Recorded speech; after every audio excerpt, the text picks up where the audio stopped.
Kontroversi di balik Koh-i-Noor Diamond terus melekat pada kerajaan Inggris. Salah satu berlian terbesar ini disebut sebagai berlian paling terkutuk yang pernah ada. Hai, namaku Mega dan selamat mendengarkan ceritaku. Berlian adalah salah satu batu permata paling indah dan elegan. Kebanyakan berlian mempunyai sejarah ratusan tahun, termasuk salah satunya adalah Koh-i-Noor. Sebelumnya aku udah pernah bahas tentang Koh-i-Noor pada mahkota Queen Consort di kerajaan Inggris. Kalian bisa nonton videonya dulu di link yang ada di pojok kanan atas.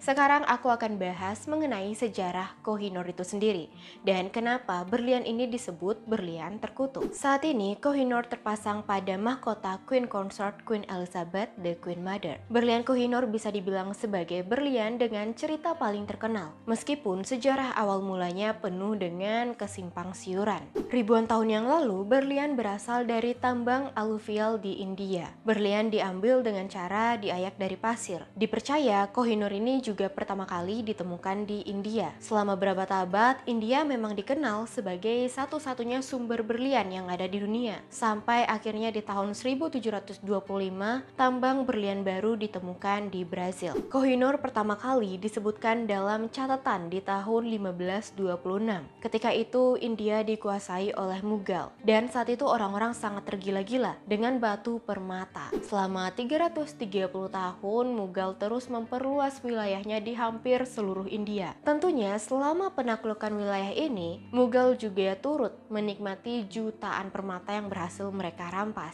Menurut catatan juga, di titik inilah Koh-i-Noor dimiliki oleh Mughal. Meskipun ya sayangnya kebenaran Koh-i-Noor sebelum saat itu masih sangat simpang siur. Cuma catatan saat bersama Mughal ini aja yang paling pasti. Pada tahun 1628, penguasa Mughal yang bernama Shah Jahan memerintahkan untuk membuat singgasana megah yang berhiaskan batu permata. Pembuatan tahta singgasana ini menghabiskan waktu 7 tahun dengan biaya 4 kali lipat dari Taj Mahal yang saat itu juga sedang dibangun. Bisa bayangkan kan seberapa mewahnya singgasana itu? Kenapa biaya buat singgasananya bisa semahal itu?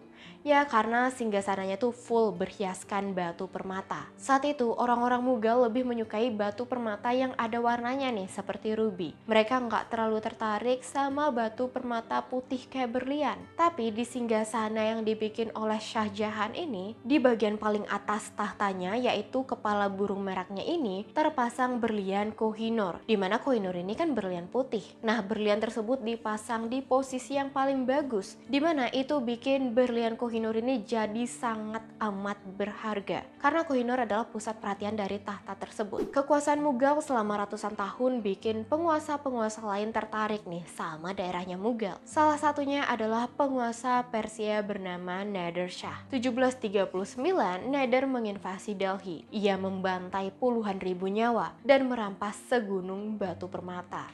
Saking banyaknya nih, bahkan konon ia membutuhkan 700 gajah, 4.000 unta, dan 12.000 kuda untuk menarik rampasannya aja. Rampasan ini tentu aja termasuk singgasana megahnya Mughal yang berisi berlian Koh-i-Noor. Di sini pertama kali dalam sejarah Koh-i-Noor pergi dari India. Nader Shah melepas Koh-i-Noor dari singgasana dan memasangkannya pada gelang tangan yang ia gunakan. Dan disinilah berlian tersebut dinamakan Koh-i-Noor yang bermakna gunung cahaya dalam bahasa Persia. Nader Shah dan berliannya tinggal di kota yang nantinya akan bernama Afghanistan. Setelah itu berlian Koh-i-Noor terus-terusan nih berpindah tangan melalui peperangan dan warisan. Sampai akhirnya di tahun 1813 Koh-i-Noor kembali ke India di bawah kepemilikan Maharaja Ranjit Singh. Maharaja Ranjit Singh ini adalah penemu kekaisaran Singh yang ada di India. Keberadaan berlian Koh-i-Noor ini kemudian menarik perhatian Inggris.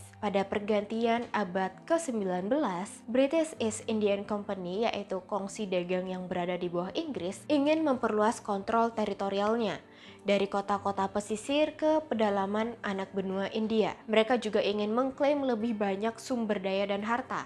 Salah satunya adalah Koh-i-Noor. Ya, di tahun tersebut Koh-i-Noor tuh jadi salah satu berlian yang paling dicari oleh para penjajah. Dan setelah sekian panjang perpindahan tangan Koh-i-Noor nih, bisa dibilang Koh-i-Noor ini merupakan sebuah simbol kemenangan, simbol kekuasaan juga. Soalnya kan selama ini siapapun yang mendapatkan Koh-i-Noor berarti mereka udah berhasil menaklukkan lawannya semuanya. Gak ada tuh Kohinoor berpindah tangan dengan cara dijual beli.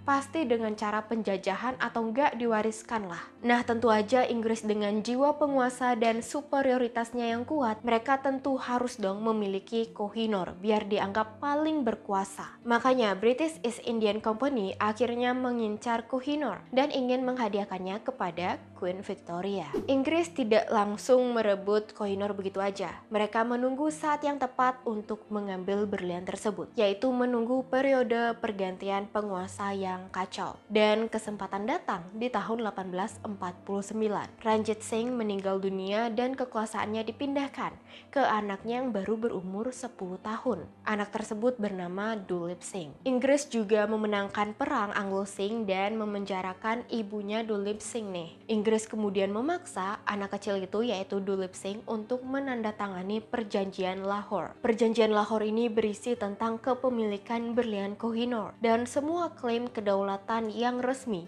jatuh ke tangan Inggris. Dulip Singh yang masih kecil, kemudian ibunya juga dipenjara, dia nggak bisa berbuat banyak selain mengikuti perintah Inggris yang mengancam dia. Sejak saat itu, Kohinoor menjadi milik Ratu Victoria. Berlian penuh darah ini kemudian ditampilkan di sebuah pameran besar di London tahun 1851. Di luar dugaan, publik kecewa melihat tampilannya yang biasa aja.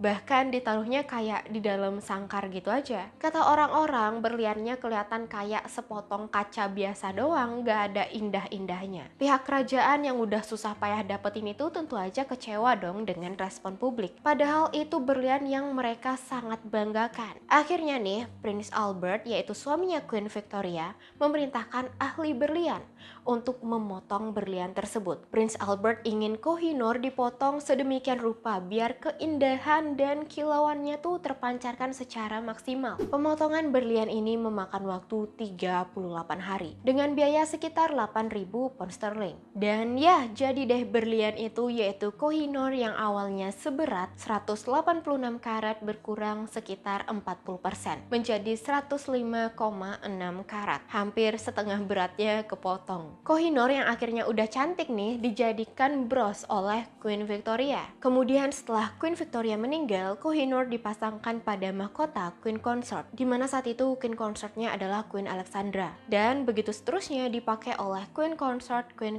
berikutnya. Sejak pertama kali sampai di Inggris, Kohinoor cuma dikenakan oleh anggota kerajaan perempuan loh. Itu karena dipercaya Kohinoor ini memberi kutukan kepada laki-laki. Jadi Kohinoor ini bakal membawa petaka gitulah ya bagi laki-laki. Kenapa bisa ada kutukan ini? Mungkin karena sepanjang sejarahnya, Kohinoor memang selalu dimiliki oleh laki-laki.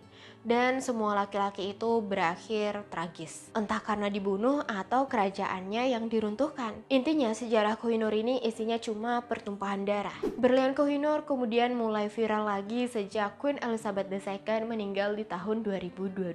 India kembali ingin mengklaim kepemilikan Kohinoor. Dimana sebenarnya dari awal banget India udah berkali-kali minta Kohinoor ini dikembalikan. Cuma terus ditolak oleh Inggris. Kenapa ditolak? Karena menurut Inggris berlian itu dia dapatkan secara legal melalui perjanjian dan emang dikasih sama Indianya, masa mau dibalikin lagi? Nah, alasan ini juga yang sebenarnya bikin kontroversi. Karena kan sebenarnya yang ngasih itu bocah umur 10 tahun ya. Dan dia diancam juga nih dengan cara ibunya dipenjara. Jadi kalau dibilang legal ya bingung juga karena itu terpaksa. Selain India ada Pakistan, Iran, dan Afghanistan juga yang mengklaim kepemilikan Kohinoor. Tapi sampai saat ini masih terus dipegang oleh Inggris. Kontroversi ini bikin Inggris memutuskan untuk tidak menggunakan Kohinoor lagi nih dalam mahkota Queen Consort berikutnya, yaitu Queen Camilla yang bakal dinobatkan nanti. Kohinoor sendiri terakhir tampil di publik di tahun 2002. Berliannya masih terpasang dalam mahkota Queen Elizabeth the Queen Mother. Gimana nih, menurut kalian harusnya Kohinoor itu ada di tangan siapa sih? Diskusi di bawah ya. Thank you udah nonton dan jangan lupa di like, comment, dan subscribe juga. Bye-bye!